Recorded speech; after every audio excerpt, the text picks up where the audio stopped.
নমস্কাৰ প্ৰিয় শ্ৰোতা, আপোনালোকে শুনি আছে এয়া আকাশবাণী তেজপুৰৰ দ্বাৰা প্ৰচাৰিত অনুষ্ঠান। আশা কৰোঁ আপোনালোকৰ ভাল। আপোনালোকক সাদৰ সম্ভাষণ জনাই মই ময়ূৰাক্ষী নাথে আৰম্ভ কৰিবলৈ ওলাইছোঁ আজিৰ বিশেষ অনুষ্ঠান। প্ৰিয় শ্ৰোতা, আজি ডিচেম্বৰ মাহৰ ১ তাৰিখ, বিশ্ব এইডছ দিৱস।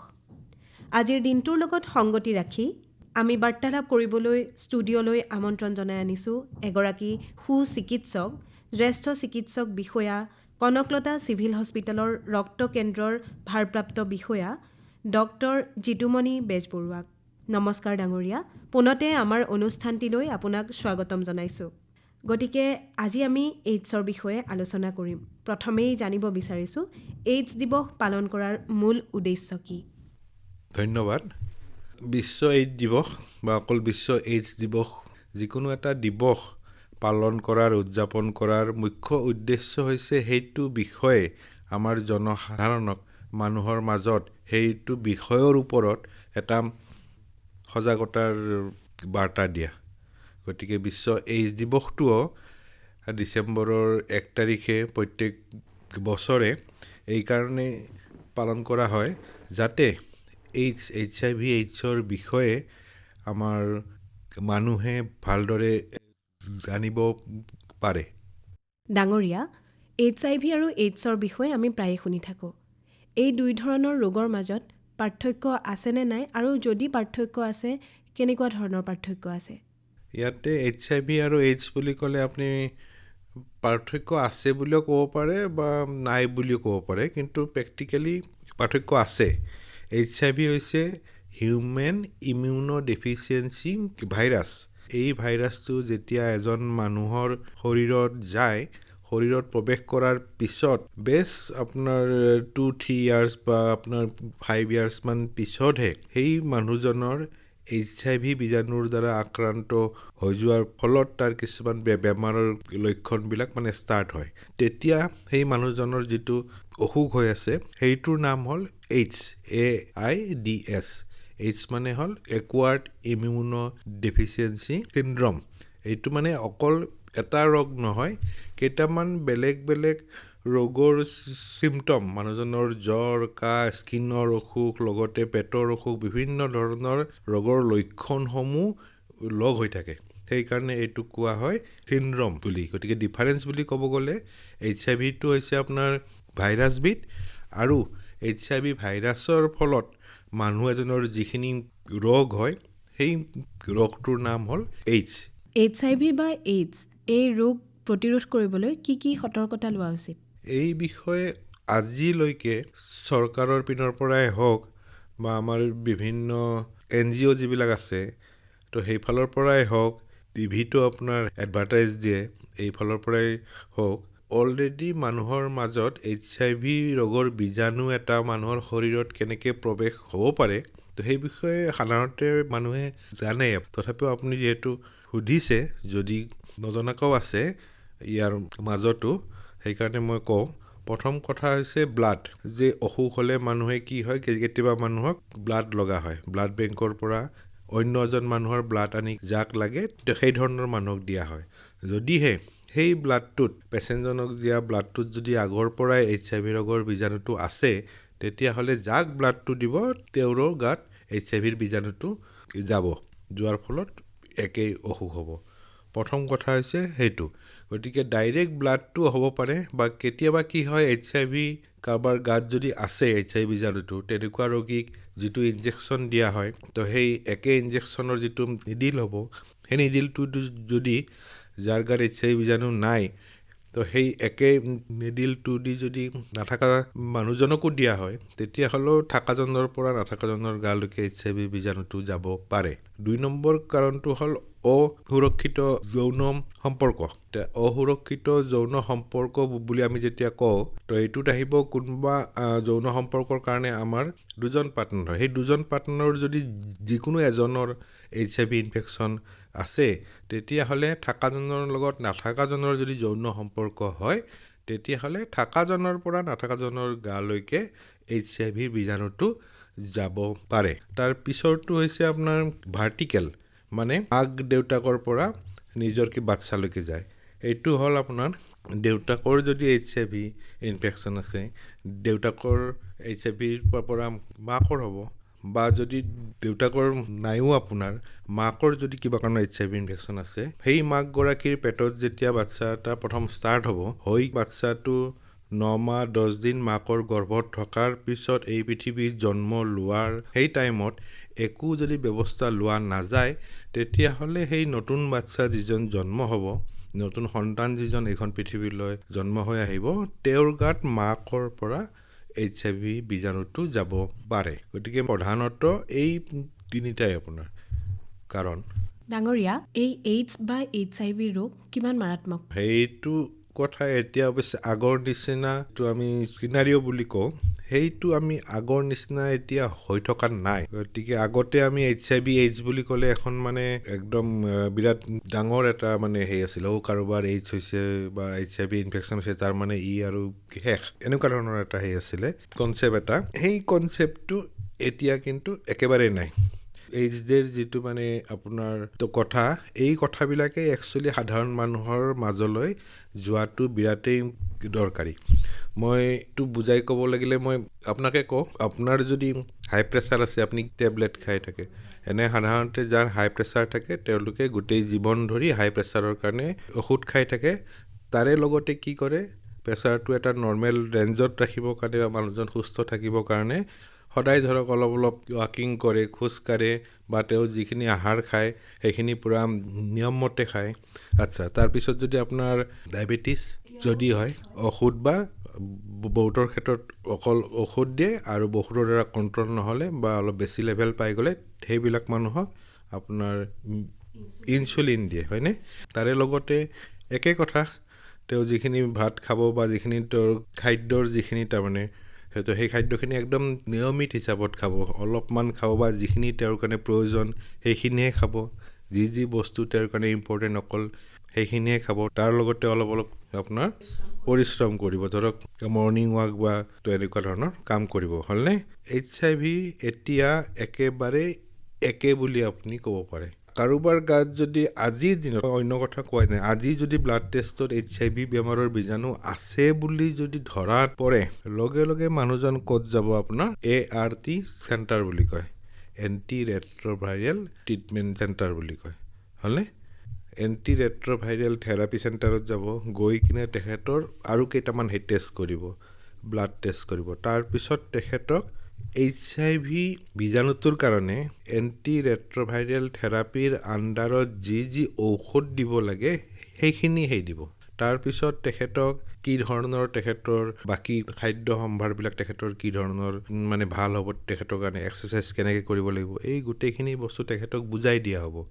আৰু এই যে তেখেতক এণ্টি ৰেট্ৰ'ভাইৰেল থেৰাপিৰ আণ্ডাৰত যে ট্ৰিটমেণ্ট দিয়া হ'ব, ঔষধ দিয়া হ'ব, এই ঔষধখিনি 100% ফ্ৰী হয়। অসমত আছাম এইডছ কণ্ট্ৰল ছ'চাইটিৰ আণ্ডাৰত যিবিলাক ART চেণ্টাৰ আছে, সেই ART চেণ্টাৰবিলাকত বিনামূলীয়াকৈ এই ঔষধবিলাক HIV পজিটিভ মানুহবিলাকক দি থকা হয়। গতিকে সেই এডভাইচ মতে যদি ঔষধ ঠিকমতে খাই থাকে, বাকী তেওঁৰ আচাৰ ব্যৱহাৰ, খোৱা লোৱা, এক্সাৰচাইজ, এই নিয়ম কানুনখিনি যদি যেনেকৈ এডভাইচ কৰা যায় ART চেণ্টাৰত, সেনেকেই যদি এজন HIV পজিটিভ মানুহে আৰম্ভণিৰ পৰাই গ্ৰহণ কৰি থাকে, মানি চলি থাকে, তেতিয়াহ'লে সেই ডায়েবেটিছ পেচেণ্টৰ যিটো কথা, হাইপাৰ টেনশ্যন পেচেণ্টৰ যিটো কথা, বা আপোনাৰ থাইৰয়ড পেচেণ্টৰ যিটো কথা, একে কথাই, 100% একে কথা। এতিয়া মই ইয়াতে এক্সাম্পল হিচাপে আপোনালোকে গম পাব, মই ইয়াতে ক'ব বিচাৰিছোঁ আমাৰ জাহ্নৱী গোস্বামী বাইদেউ, বহুত আগতে তেখেতৰ বিয়া হ'ল, একদম কিবা আৰ্লি অৱস্থাত, মেট্ৰিক দিয়াৰ পিছতেই নে কিবা সেনেকুৱা, বেছ সেই ঘৰৰ আছিলে বাইদেউ, ভাল ঘৰৰ আছিলে। বিয়াৰ পিছতেই তেখেতৰ হাজবেণ্ডৰ HIV পজিটিভ বুলি গম পালে, তাৰপিছত অসুখ বেছি হৈ কিনে এক্সপায়াৰ হ'ল। তেখেতসকলৰ এটা বাচ্ছাও আছিলে, সেই বাচ্ছাটোৰো HIV হ'ল, AIDS হৈ কিনে সেই বাচ্ছাটো এক্সপায়াৰ হ'ল। তাৰপিছত বাইদেৱে HIVৰ কাৰণে, AIDS-ৰ কাৰণে কাম কৰাৰ কাৰণে আগবাঢ়ি আহিছিলে। এতিয়ালৈকে বাইদেউৰ গাত HIV ৰোগৰ বীজাণু আছে বুলি ডায়েগনচিছ হোৱা, ধৰা পৰা মোৰ দেন 30 years হ'ল। এতিয়াও বাইদেউ বেছ সুন্দৰভাৱে আছে, খুব এক্টিভ বাইদেউ HIVৰ কাৰণে। যিবিলাক মানুহৰ গাত HIV বীজাণু আছে তেওঁলোকৰ কাৰণে বাইদেৱে দিনে নিশাই কাম কৰে আপোনাৰ, এতিয়াও সুন্দৰকৈ আছে আপোনাৰ। গতিকে মোৰ দেন আপোনাৰ 30 ইয়াৰ্ছ হ'ল, এতিয়ালৈকে বাইদেউ একেবাৰে সুস্থ সবল। গতিকে আপোনাৰ HIV-টো এতিয়া আৰু মানে কিবা সাংঘাতিক কিবা বুলি ভাবাৰ কোনো কথা নাই, কিন্তু আমি এইটো গম পাব লাগিব যে মানুহজনৰ গাত HIV বীজাণুটো আছে নে নাই। যদি আছে, তেওঁ যদি ব্লাড টেষ্ট বা একো সেই টেষ্ট কৰা নাই, তেওঁৰ গাত আছে বুলি যদি মানুহজনে একো গম পোৱা নাই, গম নাপালে কি হ'ব, তেওঁৰ শৰীৰৰ ভিতৰত ৰোগটো আৰু বেছি এডভান্স হৈ যাব। এডভান্স হৈ এইডছ ৰোগৰ চাইন চিমটমবিলাক যেতিয়া ষ্টাৰ্ট হ'ব, তেতিয়া কথাটো অলপমান বেয়া হৈ যায়। গতিকে আগতেই গাত বীজাণু থাকোঁতেই বেলেগ লক্ষণবিলাক দেখা দিয়াৰ আগতেই যদি HIV পজিটিভ, HIV বীজাণুটো আছে বুলি যদি গম পায় এজন মানুহে ব্লাড টেষ্টৰ দ্বাৰা, তাৰপিছত ART চেণ্টাৰত গৈ নিয়মিতভাৱে ঔষধ সেৱন কৰি থাকে, একেবাৰে একে কথা। জাহ্নৱী বাইদেউ এতিয়ালৈকে মোৰ দেন 30 ইয়াৰ্ছ হ'ল, এতিয়ালৈকে একেবাৰে সুন্দৰ সুস্থ সবল হৈ আছে। আজি যদি এজন 30 ইয়াৰ্ছৰ যদি এজন মানুহৰ গাত আজি যদি HIV আছে বুলি যদি আমি গম পাওঁ, তেওঁ যদি আজিৰ পৰাই ART চেণ্টাৰত গৈ যদি নিয়মিত মতে ঔষধ খাই আছে, যিখিনি এডভাইচ দিছে গ্ৰহণ কৰি আছে, মানি চলি আছে, আৰু মোৰ দেন 30 ইয়াৰ্ছ যদি তেওঁ সুস্থ সবলভাৱে জীয়াই থাকে, তেতিয়াহ'লেতো একে কথা হ'ল আপোনাৰ। গতিকে HIV-টো এতিয়া ভয় লগা নহয়, কিন্তু আমি আমাৰ শৰীৰত আছেনে নাই, এজন মানুহৰ শৰীৰত বীজাণুটো আছেনে নাই, সেইটো কথা আমি গম পাই কিনে সেইমতে ART চেণ্টাৰৰ লগত যোগাযোগ। গতিকে এইটো HIV ইনফেকশ্যনটো আপুনি ভাবাৰ দৰে, মই ভাবাৰ দৰে এতিয়া হৈ থকা নাই।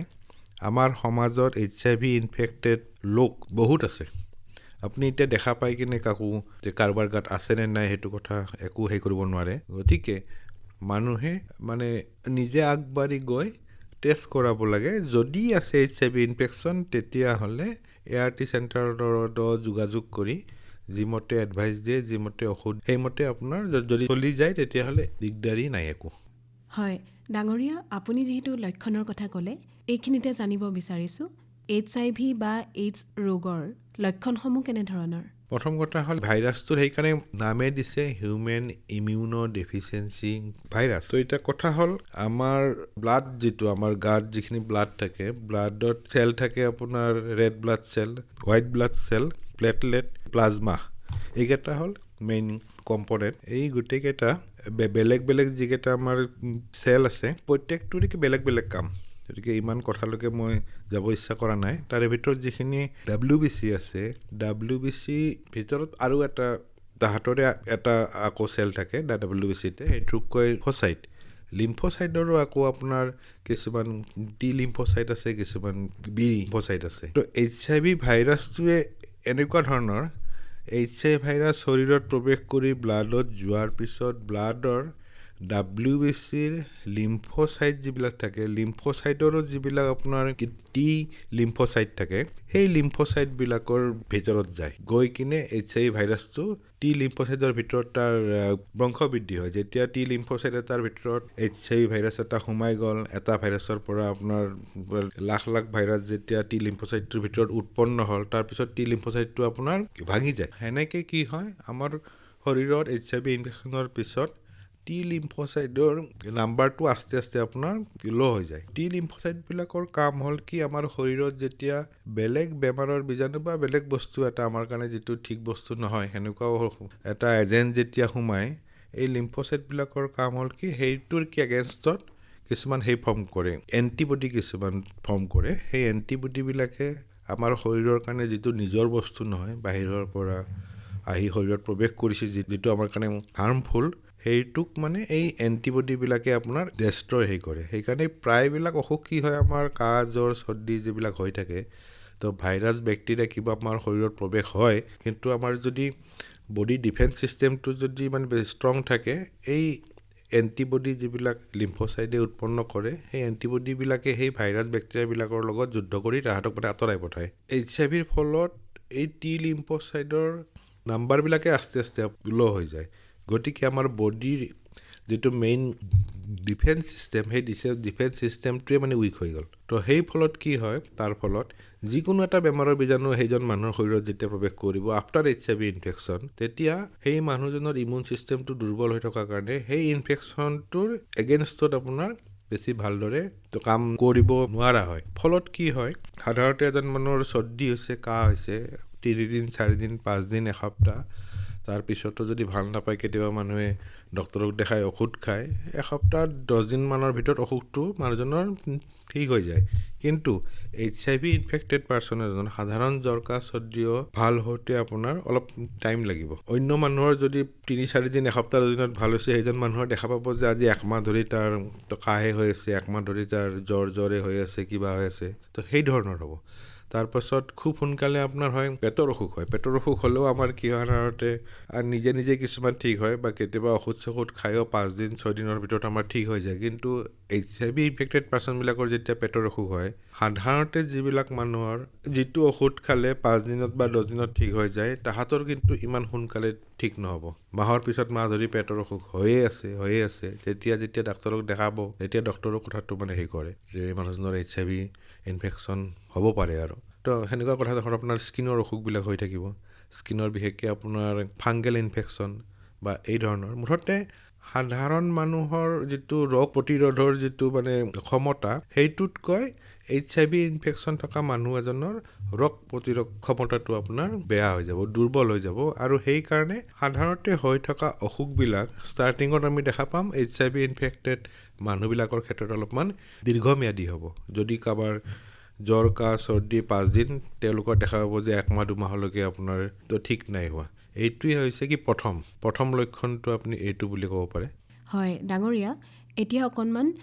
এইডছ বা HIV ৰোগৰ পৰীক্ষা প্ৰক্ৰিয়াটো কেনেকুৱা ধৰণৰ সেই বিষয়ে অকণমান জানিব বিচাৰিম ব্লাড টেষ্ট আৰু কিবা আছে টেষ্ট কিন্তু মেইনলি আমাৰ ইয়াতে যিখিনি টেষ্ট হয় ব্লাড টেষ্টটোৱে মেইন টেষ্ট কৰিলে আমি গম পাওঁ মানুহজনৰ গাত HIV ইনফেকশ্যন আছে নে নাই কিন্তু ইয়াতো কিছুমান কথা আছে আপোনাৰ কিছুমান কথা নহয় মানে আচল কথাখিনিয়ে মই হেৰি কৰি দিছোঁ HIVৰ কাৰণে ব্লাড টেষ্ট কোনটো জাগাত হয় মই ইয়াৰে কথাই কৈছোঁ আপোনাৰ শোণিতপুৰৰ কথাই কৈছোঁ তো শোণিতপুৰত HIV টেষ্ট কৰা আমাৰ মানে অকল টাউনতে নহয় আৰু যিখিনি অন্য জেগা আছে আমাৰ শোণিতপুৰৰ ভিতৰত সেইবিলাকতো হয় আপোনাৰ কোন জেগাত আছে মই সেইখিনি কথা মই ক'ব যোৱা নাই 6টা জেগাত 6টা চৰকাৰী হস্পিটেলত যেনেকৈ আপোনাৰ চাৰিদুৱাৰে কওক বা ৰাঙাপাৰাই কওক আমাৰ অসম চৰকাৰৰ হস্পিটেলত HIV টেষ্ট হয় হ'ল কিন্তু সেইবিলাক চেণ্টাৰত আপোনাৰ টেষ্টটো হৈ যোৱাৰ পিছত আপোনাৰ গাত যদি HIV ৰোগৰ বীজাণুটো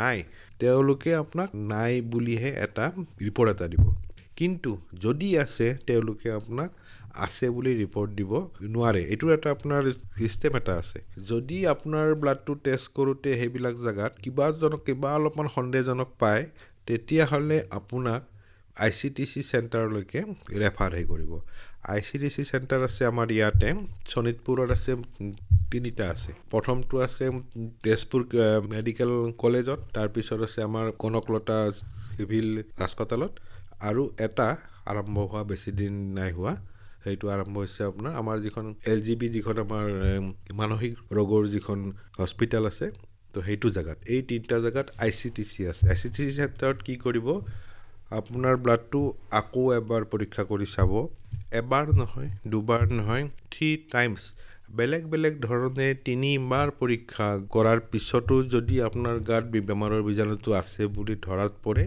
তেতিয়াহে আপোনাক পজিটিভ ৰিপৰ্ট এটা তেওঁলোকে দি দিব অকল ৰিপৰ্ট দিয়াই নহয় ৰিপৰ্টটোতো অকল এজন মানুহক দি দিলেতো কাম শেষ নহয় এজন মানুহৰ গাত HIV পজিটিভ আছে বুলি এটা হাতত ৰিপৰ্ট লোৱাৰ পিছত মানুহজনে এতিয়া কি কৰিব ক'ত যাব সেই কথাখিনিও এই ICTC চেণ্টাৰবিলাকৰ পৰা সেই মানুহজনক গাইডেন্স দিয়া হয় এতিয়া কি কৰিব লাগিব এতিয়া যে মানুহজনে সেইটো ৰিপৰ্ট লৈ তেজপুৰ মেডিকেল কলেজত যিটো আপোনাৰ ART চেণ্টাৰ আছে তালৈকে গৈ যদি তেওঁলোকে ঔষধ পাতি যি দিয়ে সেইখিনি যাতে ঠিকমতে গ্ৰহণ কৰে বা আৰু কিবা যদি তেখেতৰ অন্যান্য কিবা যদি মানে সেই আছে তো এই গোটেই পাৰ্টটোকে আমি কাউন্সেলিং সেই বুলি কওঁ যে টেষ্ট কৰাৰ পিছত পজিটিভ ৰিজাল্টটো অনলি আফটাৰ পষ্ট টেষ্ট কাউন্সেলিংহে এজন মানুহৰ হাতত দিয়া হয় যাতে মানুহজনে ৰিপৰ্টটো লৈ কিনে কি কৰোঁ কি নকৰোঁ বুলি একো চিন্তা কৰিব লগা নহয় আমাৰ ICTC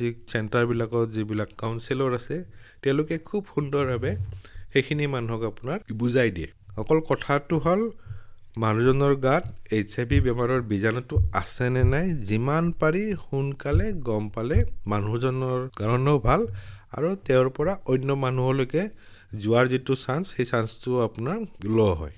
ডাঙৰীয়া, আমি যদি কেনেবাকৈ গম পাওঁ যে আমাৰ আশে-পাশে বা আমাৰ ওচৰ চুবুৰীয়া কাৰোবাৰ এইডছ হৈছে, এই ক্ষেত্ৰত আমাৰ কৰণীয় কি থাকে? প্ৰথম কথা, HIV ষ্টেটাছটো, কাৰোবাৰ গাত HIV ৰোগৰ বীজাণুটো আছেনে নাই, সেই মানুহজনে যদি নিজেই কথাটো আনক নজনাই অন্য মানুহে জনাব নোৱাৰে। প্ৰথম কথা হ'ল এইটো, আইনমতে মোৰ গাত যদি HIV ৰোগৰ বীজাণু আছে, মই যদি AIDS ৰোগী, মইহে ইচ্ছা কৰিলে অইন মানুহক মোৰ এই অসুখৰ কথা, এই বীজাণুটোৰ কথা জনাব পাৰোঁ। এতিয়া ICDC চেণ্টাৰবিলাকত য'ত মানুহজনৰ নাম এড্ৰেছ লোৱা হ'ব, ফোন নাম্বাৰ লোৱা হ'ব, টেষ্ট কৰাৰ পিছত তেওঁৰ ৰিজাল্টটো ৰিয়েক্টিভ বা নন ৰিয়েক্টিভ যিয়ে নাপাওক কিয়, তাৰ পৰা ইনফৰমেশ্যন অন্য মানুহৰ তালৈকে যোৱাৰ চান্স একেবাৰে নাই, আৰু সেইটো ইলিগেল। ইভিন মই আপোনাক আজি ইয়াতে আমাৰ চেণ্টাৰত, ICDC চেণ্টাৰত কিমানটা ওলাইছে, মানে HIV থকা বুলি ওলাইছে বা কিমানটা নাই বুলি ওলাইছে, এইবিলাক ইনফৰমেশ্যনো মই আপোনাক একো দিব নোৱাৰোঁ। এই গোটেইখিনি বস্তু আপোনাৰ আইনৰ আণ্ডাৰত হয়। গতিকে অন্য মানুহে গম পোৱাৰ কোনো একচুৱেলি কথাই নাই আজিৰ দিনত। কিন্তু তথাপিও যদি গম পোৱা যায়, কাৰণ HIV ৰোগৰ বীজাণুটো এজনৰ পৰা আন এজনৰ গালৈ যাব পাৰে, যোৱা ৰাস্তাটো মাত্ৰ 3টাই হ'ল। সেই 3টাক বাদ দি অন্য যিমান আছে উপায়, কথা পাতিলেও নাযাব, একেলগে চাহ ভাত যদি খায় তেতিয়াও নাযাব, একে যদি পিন্ধে, আপোনাৰ একে কাপোৰ পিন্ধে, একে বাচন বৰ্তনো যদি একে থাকে তেতিয়াও নাযাব। গতিকে ভয় খোৱাৰ বা তেওঁক বেলেগ চকুৰে চোৱাৰ বা অলপ বেলেগ ধৰণে তেওঁক ট্ৰিটমেণ্ট কৰাটো একোৱেই নাই। চাকৰি বাকৰিয়ে হওক বা অন্য সংক্ৰান্ততে হওক, HIV পজিটিভ থকা বুলি কোনোবা এজন মানুহক, কোনোবা এটা চৰকাৰী অনুষ্ঠানে হওক বা আপোনাৰ প্ৰাইভেটে হওক, কোনোবাই যদি কোনোবা এটা জেগাত কিবা এটা কামত আছে, তেওঁৰ অকল HIV অসুখৰ কাৰণে তাৰ পৰা তেখেতক একো কৰিব নোৱাৰে, তাৰমানে যে আপোনাৰ HIV আছে বুলি আমি গম পাইছোঁ, গতিকে আমাৰ তাত আজিৰ পৰা আপুনি আৰু কাম কৰিব নোৱাৰে। হস্পিটেলতো যদি আপুনি গৈ কিনে আপোনাৰ ষ্টেটাছটো আপুনি যদি কৈ দিয়ে, হয় কি বহুত মানুহে কথাটো আগতীয়াকৈ কৈ দিয়ে, যিহেতু আমাৰ হস্পিটেলত যেতিয়া এজন পেচেণ্ট আহে, তেওঁক ডক্টৰে চাব মেলিব, নাৰ্ছে আপোনাৰ ইনজেকশ্যন দিব বা ঔষধ দিব, গতিকে পেচেণ্টে সাধাৰণতে কৈ দিয়ে যে HIV ৰোগৰ অসুখটো আছে, কিন্তু সেই বুলি তেখেতক কোনো হস্পিটেলতে যিকোনো এটা অনুষ্ঠানতে যে আমি আপোনাক ট্ৰিটমেণ্ট নকৰিম, এই কথাটো ক'ব নোৱাৰে। গতিকে এইখিনিত মানে এটাই কথা ক'ব লাগে, যদি আপোনালোকৰ জনাত কোনোবা যদি HIV পজিটিভ আছে, খবৰ ল'ব। তেখেতে ART চেণ্টাৰৰ লগত নিয়মিতভাৱে যোগাযোগত মানে আছেনে নাই, ART চেণ্টাৰৰ পৰা দিয়া ঔষধ পাতিৰ নিয়মমতে দেখাইছেনে নাই, এইখিনিতে আপোনালোকে অকল দিব। যদি সেইমতে কাম নাই কৰা, ART চেণ্টাৰত যোৱা নাই বা আগতে তো গ'ল, তাৰপিছত আৰু এমাহ দুমাহ ঔষধ খাই কিনে ঔষধ ষ্টপ কৰি দিলে, যোৱা নাই, তেতিয়াহ'লে সেনেকুৱা মানুহক আপোনালোকে যিমান পাৰে এনকাৰেজ কৰা ভাল, যাতে তেখেতে আকৌ আগৰ নিচিনা ART চেণ্টাৰত যায় আৰু তাৰ পৰা যিখিনি এডভাইচ দিয়ে, যিখিনি ঔষধ দিয়ে, সেইখিনি যাতে লয়। ধন্যবাদ ডাঙৰীয়া। এইডছৰ বিষয়ে আপোনাৰ পৰা জানিবলগীয়া আৰু বহুতো আছিল, কিন্তু সময়ৰ প্ৰতি লক্ষ্য ৰাখি আমাৰ অনুষ্ঠানটি আমি চমু কৰিব লাগিব। গতিকে সদৌ শেষত আপুনি আমাৰ শ্ৰোতা দৰ্শকসকলক কি ক'ব বিচাৰিব?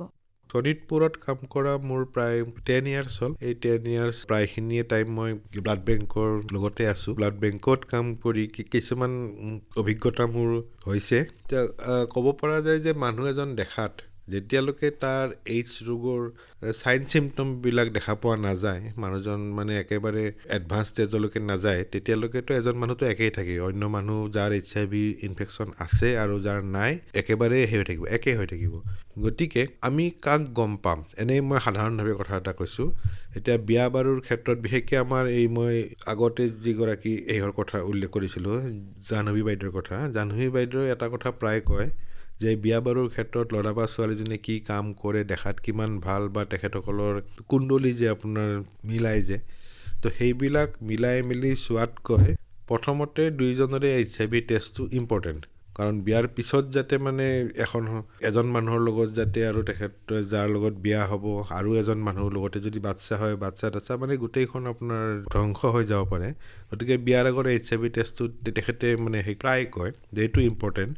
এতিয়া আমাৰ সমাজত আমি এতিয়াও বিয়া বাৰু যেতিয়া ঠিক হয়, আমিতো HIV কথাটোতো কোৱাটো এতিয়াও বাৰু অহা নাই, কোনোবাই ইচ্ছাই নিজে গৈ আগবাঢ়ি কিনে টেষ্ট কৰাইছে, সেইটোতো বিৰাটেই ভাল কথা। বা ICDC চেণ্টাৰবিলাকতো মানুহে নিজে আগবাঢ়ি আহি কিনে মোৰ HIV টেষ্ট কৰাই দিয়ক বুলি এতিয়ালৈকে অহা নাই, ইমানখিনি আমি এতিয়াও আগবাঢ়া নাই। কিন্তু জানাকেই আমি এটা ক্ষেত্ৰত কিন্তু আগবাঢ়ি আছোঁ। সেই ক্ষেত্ৰটো হৈছে ব্লাড বেংক, ভলুণ্টাৰী ব্লাড ডনেশ্যন, স্বেচ্ছামূলক যিবিলাকে ৰক্ত দান কৰে, ব্লাড কেম্পবিলাক হৈ থাকে। তাৰোপৰি কাৰোবাক ব্লাড লাগিলে আমাৰ ব্লাড বেংকত গৈও ব্লাড দিয়ে। তো সেনেকৈ দিয়া ব্লাডবিলাকৰ ব্লাড বেংকত কি হয়, HIV টেষ্ট হয়, হেপাটাইটিছ B, C, এনেকৈ টোটেল 5টা টেষ্ট হয়। আজি যিহেতু আপুনি AIDS-ৰ লগত সংগতি ৰাখি কিনে কথাখিনি মানে আমি যিহেতু কৰিছিলোঁ, গতিকে তাৰে সংক্ৰান্ততে মই কওঁ, ব্লাড দিয়া মানে সেইজন মানুহৰ HIV টেষ্ট অলৰেডি হৈ গ'ল। যদি আমি সমাজত দেখা পাইছে যে এইজন মানুহে দেখোন প্ৰায় ব্লাড দি থাকে, মানুহজন দেখাই চেখাইও ভাল, সুস্থ সবল, গতিকে ব্লাড দি থকা মানুহ মানে আপুনি এইটো অন্তত চিয়ৰ হ'ব পাৰে যে এই মানুহজনৰ গাত HIV নাই, হেপাটাইটিছ B, C এনেকুৱা বেমাৰৰ বীজাণু নাই, STD নাই, তাৰোপৰি তেখেতৰ হাই প্ৰেছাৰ নাই, ডায়েবেটিছ নাই। সেইকাৰণে এনেকুৱা মানুহবিলাকক সমাজে এটা বেলেগ চকুৰে চোৱাটো দৰকাৰী। বিয়া বাৰুৰ ক্ষেত্ৰতো যদি ল'ৰাই হওক বা ছোৱালীজনীয়ে হওক, যদি গম পায় যে তেওঁ বা তাই প্ৰায় ব্লাড দি থাকে, গতিকে সেইফালৰ পৰা সেইজন মানে মানুহজন বা মানুহজনী দেখাত কিমান ধুনীয়া বা বাকী কি কাম কৰে নকৰে এইবিলাকতকৈ যদি কোনোবাই প্ৰায় ব্লাড দিয়া মানুহ যদি আছে, আমি নাজানাকেই মানে অলৰেডি তেওঁলোক চাৰ্টিফাইড যে তেখেতসকলৰ গাত HIV লগৰ বীজাণু নাই। আপোনালোকে মাতি অনাৰ কাৰণে ধন্যবাদ। ধন্যবাদ ডাঙৰীয়া। আপুনি ইমান ব্যস্ততাৰ মাজত আমাক এইখিনি সময় দিয়াৰ কাৰণে আকাশবাণী তেজপুৰ কেন্দ্ৰৰ তৰফৰ পৰা আপোনাক ধন্যবাদ জ্ঞাপন কৰিছোঁ, লগতে আপোনাৰ সুস্বাস্থ্য কামনা কৰিছোঁ। প্ৰিয় শ্ৰোতা, এয়া আছিল বিশ্ব AIDS দিৱস উপলক্ষে আকাশবাণী তেজপুৰ কেন্দ্ৰৰ পৰা সম্প্ৰচাৰিত অনুষ্ঠান। আশা কৰিছোঁ আমাৰ অনুষ্ঠানটিয়ে আপোনালোকক উপকৃত কৰিব। আজিৰ অনুষ্ঠানত আমাৰ সৈতে যোগদান কৰিলে সুচিকিৎসক ডক্টৰ জিতুমণি বেজবৰুৱা ডাঙৰীয়াই। আজিৰ অনুষ্ঠানটিৰ বাণীবন্ধন তথা সম্পাদনা ময়ূৰাক্ষী নাথৰ, প্ৰযোজনা গৌতম নাথৰ। ইয়াৰ লগে লগেই মই ময়ূৰাক্ষী নাথে আজিৰ এই অনুষ্ঠানৰ পৰা বিদায় মাগিছোঁ। ধন্যবাদ।